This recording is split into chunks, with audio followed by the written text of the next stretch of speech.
ஆவியுலகின் விதிகள் வெளிமனமும் ஆழ்மனமும். வெளிமனதை ஆழ்மனதுடன் எவ்வாறு ஒத்துழைக்க வைப்பது? வெளிமனதின் இயல்பை நீங்கள் அறிந்து கொள்ள வேண்டும். உங்கள் ஆழ்மனம் எப்படி உங்களுடைய ஆன்மீக ரீதியான நேர்மறையான மனமாக இருக்கிறதோ அதே போல உங்கள் வெளிமனம் புவி சார்ந்ததாகவும் எதிர்மறையானதாகவும் இருக்கிறது. அது இயல்பாகவே அப்படித்தான் இருக்கிறது. நீங்கள் உங்கள் வெளிமனதை கட்டுப்படுத்தாவிட்டால் அது உங்களை படுகொலிக்குள் தள்ளிவிடும். அது உங்களை தந்திரமாக ஏமாற்றும். அது மாயைகளை உருவாக்கும். எடுத்துக்காட்டாக, நீங்கள் ஒரு பாவச் செயலை செய்யும் போது நீங்கள் ஏதோ தவறு செய்துள்ளதாக உங்கள் ஆழ்மனம் உங்களை எச்சரிக்கிறது. நீங்கள் உங்கள் தவற்றை திருத்திக் கொண்டு அதிலிருந்து பாடம் கற்றுக்கொள்ளவிருக்கும் சமயத்தில் அகங்காரம் எனும் மாபெரும் ஆயுதத்தை உங்கள் வெளிமனம் முடுக்கிவிடுகிறது. உங்கள் அகங்காரமானது உங்களுடைய தவறான செயல்களுக்கு நீங்கள் நியாயம் கற்பிக்கும்படி செய்கிறது. நீங்கள் செய்தது தவறு அல்ல என்றும் அது தேவையாக இருந்ததாகவும் அது உங்களை தந்திரமாக நம்ப வைக்கிறது. தர்க்க ரீதியான அறிவார்ந்த விவாதம் ஒன்றை அது உங்கள் முன் வைக்கும். நீங்கள் அதன் தாக்கத்திற்கு ஆளாவீர்கள். அச்சமயத்தில் உங்கள் ஆழ்மனதின் குரல் மேலோங்கி பேசத் தொடங்கும். ஆனால் உங்கள் வெளிமனம் உங்களுக்கு காரணங்களை கொடுத்திருப்பதாலும் நீங்கள் சரியானவற்றையே செய்திருப்பதாக தர்க்க ரீதியான விளக்கம் ஒன்றை அது உங்களிடம் கூறியிருப்பதாலும் உங்கள் ஆழ்மனதின் குரலை நீங்கள் ஒடுக்கி விடுகிறீர்கள். தர்க்கம் மோசமானது என்று நாங்கள் கூறவில்லை. ஆனால் தர்க்கமும் உண்மையும் வெவ்வேறு விஷயங்கள் என்றுதான் நாங்கள் கூறுகிறோம். துரதிருஷ்டவசமாக உண்மையிலிருந்து விலகி ஓடுவதற்காக மக்கள் தர்க்கத்தை பயன்படுத்துகின்றனர். வெளிமனம் உங்களுக்கு தர்க்கத்தை கொடுக்கிறது, ஆழ்மனம் உங்களுக்கு உண்மையை கொடுக்கிறது. எடுத்துக்காட்டாக, உங்கள் வெளிமனம் சபலத்தை நீங்கள் நியாயப்படுத்தும்படி செய்கிறது. சபலம் என்பது ஒரு தேவையே அன்றி ஒரு விருப்பம் அல்ல. அன்று உங்களை அது நம்ப வைப்பதற்கான அனைத்து காரணங்களையும் அது உங்களுக்கு கொடுக்கிறது. உங்களை தவறான வழிக்கு இட்டுச் செல்கின்ற ஒரு ஆழ் விருப்பமான சபலத்தை காட்டுவதற்கு பதிலாக அது ஆன்மீக ரீதியாக தவறானது அல்ல என்று அது உங்களை நம்ப செய்யும். வெளிமனதிடம் இருக்கின்ற மற்றும் ஒரு ஆயுதம் சந்தேகம்.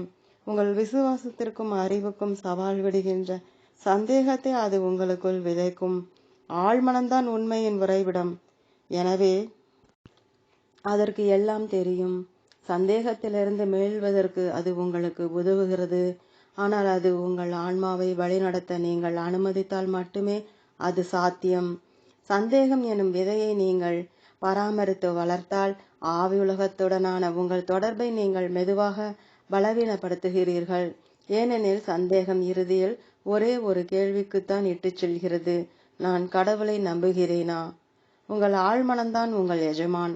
அதுதான் உங்களுக்கும் கடவுளுக்கும் இடையேயான இணைப்பு. அது சொல்வதை காது கொடுத்து கேளுங்கள். வெளிமனதிடம் பலவீனங்கள் இருக்கின்றன. உங்கள் ஆழ்மனதை விசாலப்படுத்துவதன் மூலம் அந்த பலவீனங்களுக்கு அப்பாற்பட்டு நிற்பதுதான் இந்த வாழ்க்கையில் உங்கள் லட்சியமாகும். பழக்கங்களை உருவாக்குவது உங்கள் வெளிமனம்.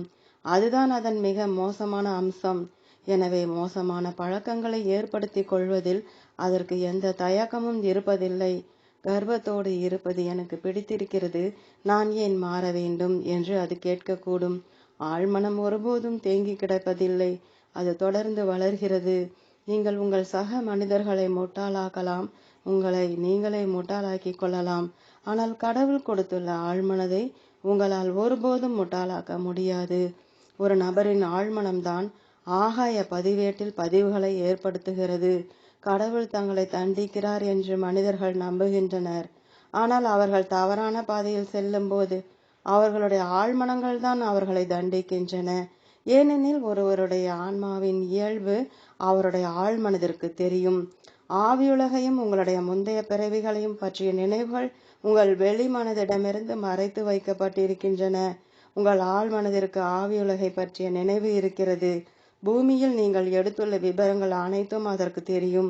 ஆனால் பின்வரும் காரணங்களுக்காக இத்தகவல்களை உங்கள் வெளிமனதிடம் வெளிப்படுத்த முடியாது.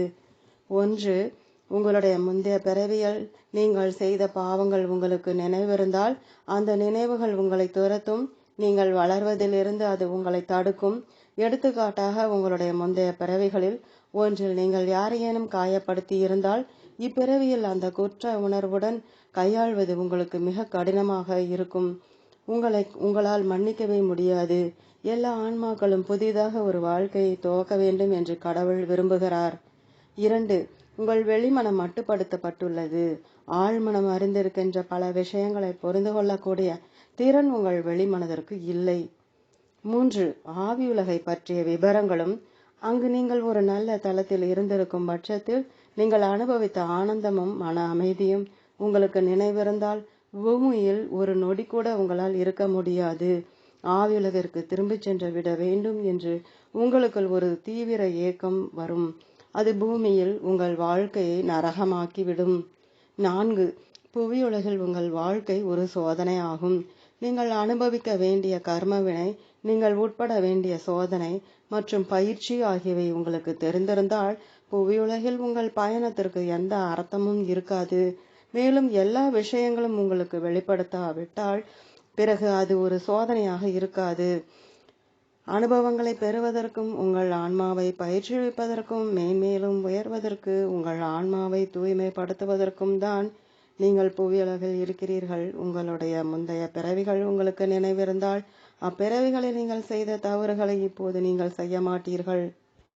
ஏனெனில் நீங்கள் முன்கூட்டியே எச்சரிக்கப்படுவீர்கள். எனவே உங்களுக்கு உண்மையான வளர்ச்சி எதுவும் இருக்காது. உங்கள் வாழ்க்கையின் தேர்ந்தெடுப்புகளும் இயந்திரத்தனமானவையாக ஆகிவிடும். நீங்கள் ஒரு இயந்திரத்தை போல வாழ்வீர்கள். பூமியில் ஒரு சில ஆன்மாக்களின் ஆழ்மனங்கள் மற்றவர்களின் ஆழ்மனங்களை விட அதிக வளர்ச்சி அடைந்துள்ளன. சில சமயங்களில் பூமியில் தங்களுடைய முந்தைய பிறவிகளை பற்றிய நினைவுகளை கொண்டிருப்பதற்கு இந்த ஆன்மாக்களுக்கு அனுமதி வழங்கப்படுகிறது. ஆவியுலகை பற்றிய நினைவும் அவர்களுக்கு இருக்கும். ஆனால் இது மிகவும் அரிது. மக்களுக்கு அதிக விசுவாசத்தை கொடுப்பதற்காகவும் கடவுளின் ஞானத்தை பரப்ப உதவுவதற்காகவும் அந்த அனுமதி அவர்களுக்கு வழங்கப்படுகிறது. ஓம். தொடரும்.